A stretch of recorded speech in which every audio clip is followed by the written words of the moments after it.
just came from the doctor. I just want my sons to understand about don't let this world make you feel like you ain't did enough. But that's what the world does. And I'm coming from the doctor because I get my checkup every year especially since getting up there in age. So he want to do more tests. He said we can do a basic stress test. But I'm sitting here like thinking about like I work my butt off to do what I can to take care of my family. I work hard.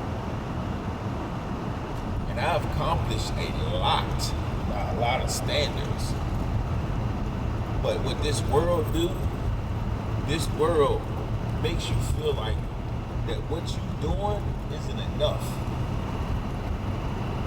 And that's because as black men, they instill this in us real young, this inadequate feeling.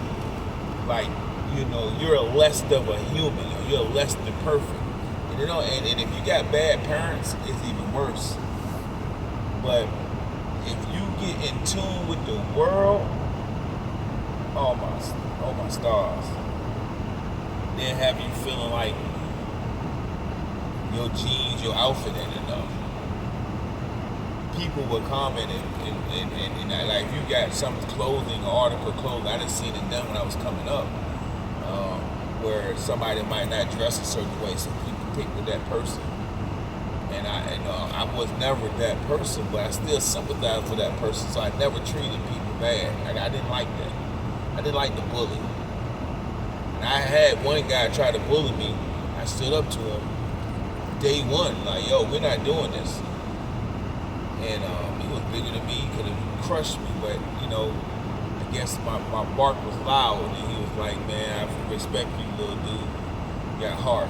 But this world will have you like the greyhound chasing the rabbit. You can never catch the rabbit, but you gonna do everything. And this working world, I had my best when I had best experiences in life when I had my own business. And I have a great job now, but I notice what happens is simultaneously with the world, you work and work and work and you're like a battery. You're a battery for somebody else's operation. And you produce and you give all your energy, and they use and suck all your energy till you cannot reproduce anymore. Then you discard it. And they don't take care of you when you sacrifice your health, you giving 100%, giving all of yourself, dedication to these jobs, and then they expect you to retire, and it's like, carry on, whatever. And you still might have, you may develop health issues because of this job, because you working 80 hours a week to provide for your family, to give them a little taste of something. And pretty much it's like, job don't give a care. They suck and drain all the nutrients out of you, and you give them the best version of your life. Dedication, you're giving them all the hours, 80 hours with the company, people at work. They not only include the driving to work, the lunch breaks, you still at work, preparing for work, at home. They consume so much of your life, and you can't give that to your family. The only thing you can give your family is some kind of monetary expression of love. You buy things, you might take them places and stuff, try to do stuff like that. But at the end of the day, I want my sons to understand, get your own business and try to get something that you can do that's going to provide for you. And if you have to work, you got to understand the balance. And don't let this world make you feel like your car is not enough. Your clothing, that's where we get suckered in. We get suckered in because we walk around in this world we are born into don't care about black folks. And they have a mission to make you feel like you are less than of a human still to this day. So you go around proving yourself, I am somebody. What? Look at me. See me. Respect me. And all in our culture, they don't promote no love. It's all division that's being promoted. So that's how they conquer us, because they divide us. They you know, if somebody not driving the fanciest car, so be it. Somebody not wearing the fanciest clothes, the new trends, so be it. Don't make fun of that. Don't belittle that person. Don't make that person feel smaller than a human, because you're doing exactly what they do to us. Making somebody feel small, man.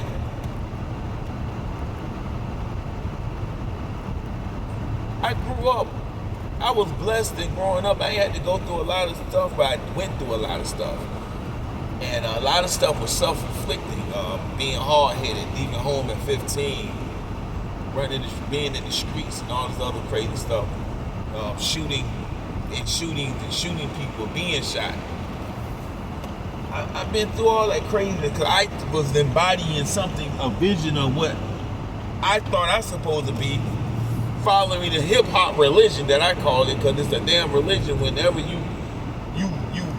pattern your life around something, that's a religion. And that's what I did. I'm hard. I'm tough. I don't stand down there. All along, I had a borderline mood disorder. Cause people, he go hard. No, I had a mood disorder. Because in the black family, we don't talk about mental situations and mental health. It's crazy, man, how by the time we catch up to something, they already changed the format, you know? But a lot of this, making people feel like they less than, trying to belittle people, and you feel like you're reaching much, but you still feel like you have all these shortcomings. That's the product of what the world do to you.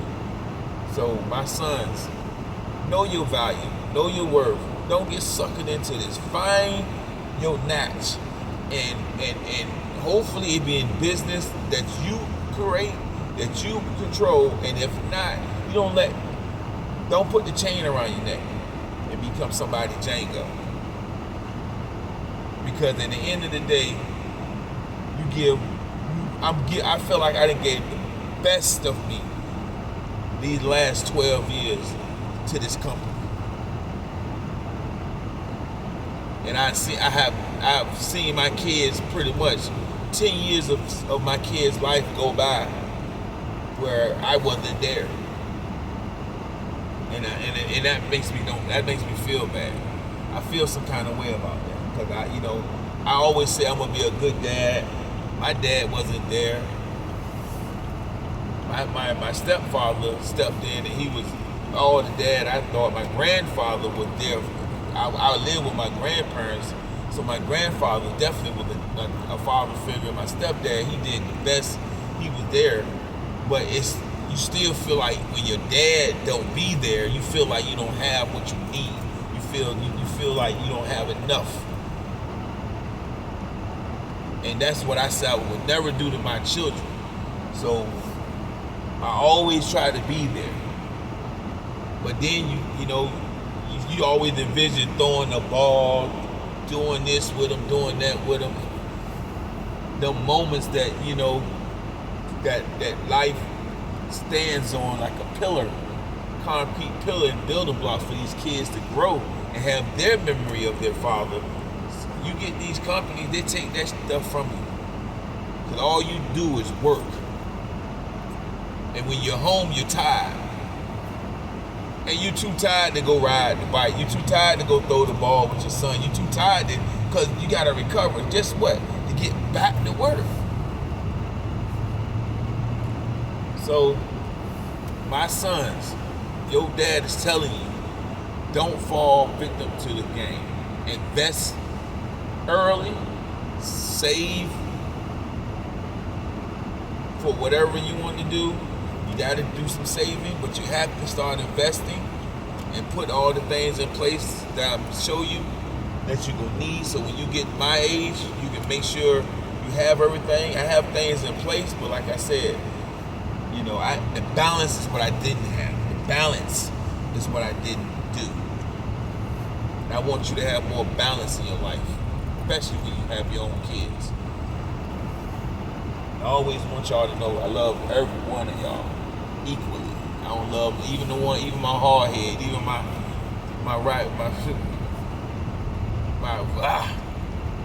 I call him the Tasmanian, my Tasmanian that I had. You know, I love him though, but yeah, he gave a lot.